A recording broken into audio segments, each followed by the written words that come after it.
Chicken hot and sour. కావలసిన పదార్థాలు: cabbage, carrot తరుగు ఒక్కోటి అర కప్పు చొప్పున, ఫ్రెంచ్ బీన్స్, మష్రూమ్స్ ముక్కలు పావు కప్పు చొప్పున, ఉల్లికాడలు ముక్కలు అరకప్పు, చికెన్ ఉడికించిన నీళ్లు 3 కప్పులు, soya sauce, red chilli sauce, vinegar ఒక్కో టేబుల్ స్పూన్, మిరియాల పొడి అర టీ స్పూన్, అజినామోటో పావు టీ స్పూన్, చికెన్ ముక్కలు ఉడికించి అరకప్పు, మొక్కజొన్న పిండి 3 టేబుల్ స్పూన్లు, ఉప్పు రుచికి సరిపడా, మొక్కజొన్న పిండి 1 టీ స్పూన్. తయారు చేసే పద్ధతి: నూనె వేడిచేసి కూరగాయ ముక్కలు వేసి 2 నిమిషాల పాటు వేగించాలి.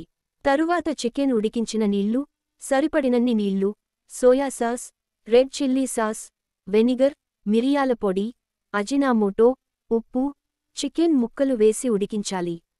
ఆ తరువాత స్టవ్ మంట తగ్గించి మొక్కజొన్న పిండి పేస్ట్ కలిపి సూప్ చిక్కబడే వరకు గరిటెతో కలపాలి. 5 నిమిషాల తరువాత స్టవ్ మీద నుంచి గిన్నె దింపేసి ఉల్లికాడలతో అలంకరించాలి.